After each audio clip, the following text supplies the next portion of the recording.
Good morning student. देखिए अपने जो लेसन चल रहा है वायु एवं जल प्रदूषण। तो सबसे पहले वायु की परिभाषा आपने पढ़ी, उसके बाद वायु प्रदूषण के क्या क्या कारण है इसके बारे में अध्ययन किया। उसके बाद जो आज का जो अपना अध्ययन है वो रहेगा पौधा घर प्रभाव। पौधा घर प्रभाव। तो ये पौधा घर प्रभाव होता क्या है? आपने देखा होगा जब सूर्य की किरणें पृथ्वी पर पड़ती है तो इन विकिरणों का कुछ भाग पृथ्वी अवशोषित कर लेती है। जब भी सूर्य की किरणें पृथ्वी पर पड़ती है तो कुछ विकिरणें पृथ्वी द्वारा क्या कर ली जाती है, अवशोषित कर ली जाती है, और कुछ भाग परावर्तित होकर वापस अंतरिक्ष में लौट जाता है। कुछ भाग परावर्तित होकर वापस कहाँ लौट जाता है? अंतरिक्ष में लौट जाता है। अब ये जो रुकी हुई विकिरणें होती हैं ये पृथ्वी को क्या करती, लगातार गर्म करती है। अब जैसे आपने किसी नर्सरी जिसको पौधशाला बोला जाता है, जिसके अंदर बहुत सारे पौधे होते हैं, अगर आपने देखा होगा तो जो नर्सरी होती है अथवा जो पौधशाला होती है, आपने किसी नर्सरी अथवा अन्य किसी स्थान पर पौधागर को देखा होगा। तो इसमें क्या होता है, सूर्य की उष्मा पौधागर में प्रवेश तो कर जाती है लेकिन बाहर नहीं निकल पाती। जो नर्सरी होती है इसमें सूर्य की उष्मा प्रवेश तो कर जाती है लेकिन बाहर नहीं निकल पाती है। ये रुकी हुई उष्मा उस पौधा घर को क्या करती है, गर्म करती है। जो किरणें बाहर नहीं, जो उष्मा बाहर नहीं निकलती वो क्या करती, लगातार जो पौधा घर है उसको लगातार उष्मा देती रहती है और उस पौधा घर को क्या करती है, गर्म रखती है।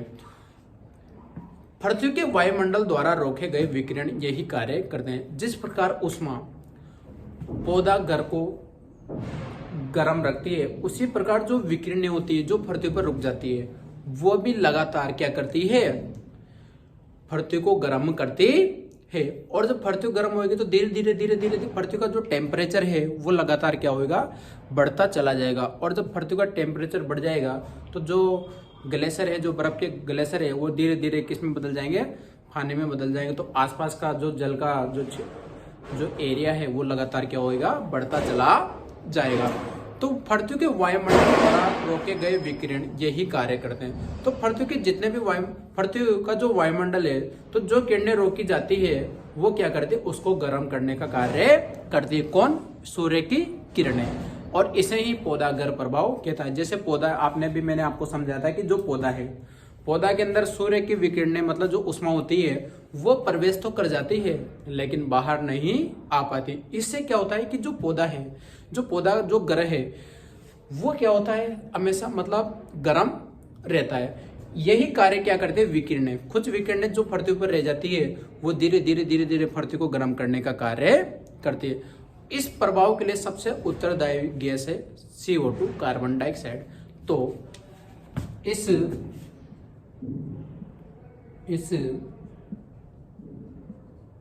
प्रभाव के लिए सबसे अधिक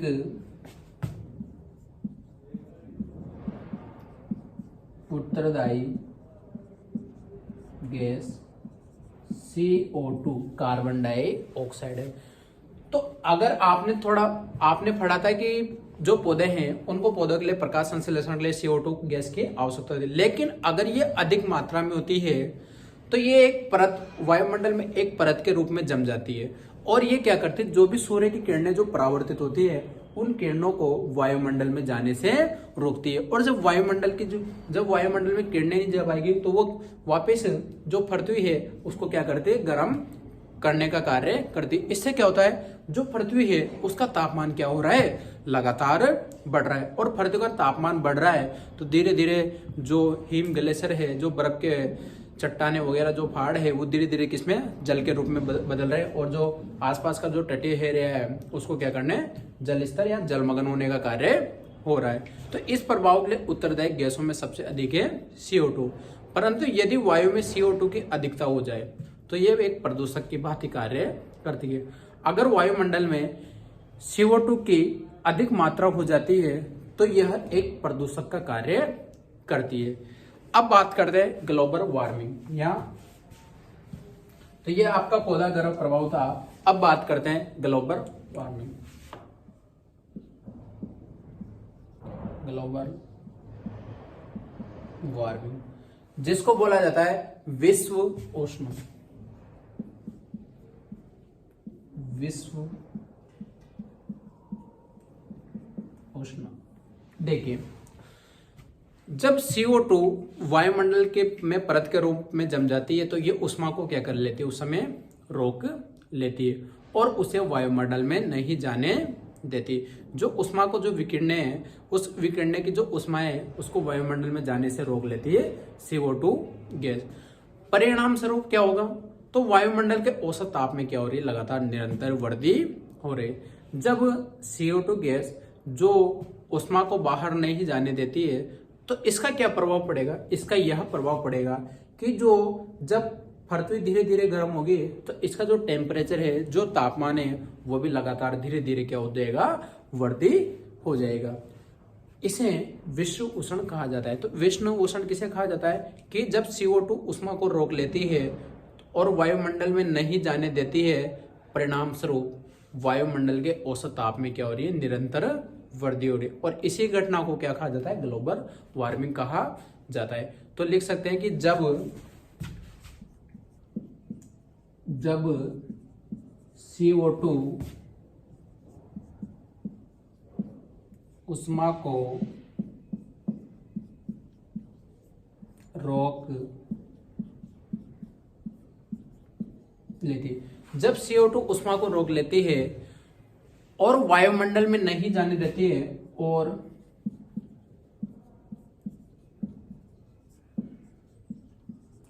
वायुमंडल में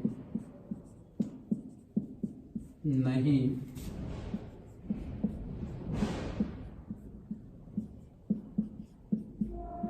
जाने देती और वायुमंडल में नहीं जाने देती है तो वायुमंडल के औसत ताप में निरंतर वृद्धि हो रही है। तो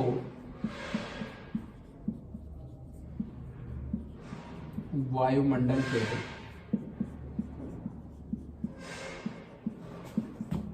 औसत ताप में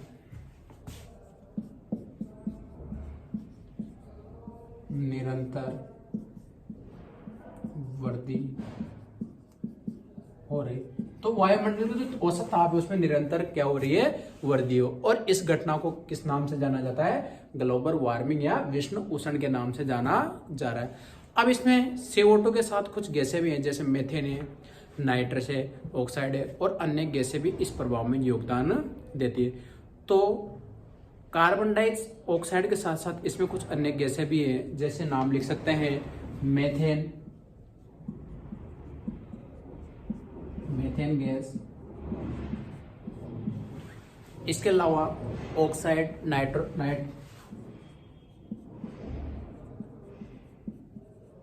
ऑक्साइड, इसके साथ लिख सकते हैं नाइट्रस, मेथेन, CO2, ऑक्साइड और नाइट्रस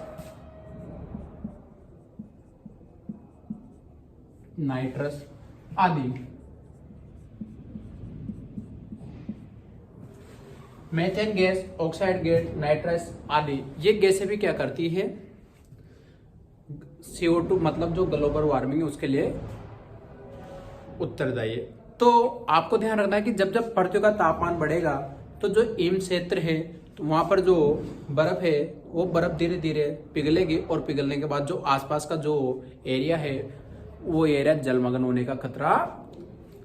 तो इसके लिए CO2 का जितना भी हो उतना कम, जो भी स्वचालित वाहन वगैरह है उनका जितना भी कम हो उतना उपयोग कम किया जाए। और अगर इस खतरे को नहीं रोका गया तो धीरे धीरे पृथ्वी क्या हो जाएगी, बहुत ज़्यादा इसका टेम्परेचर बढ़ने की संभावना, ऐसा वैज्ञानिक बताते हैं। तो आज का जो अपना अध्ययन है वो यहीं तक रहेगा, कल इसके बारे आगे अध्ययन करेंगे। Okay, thank you.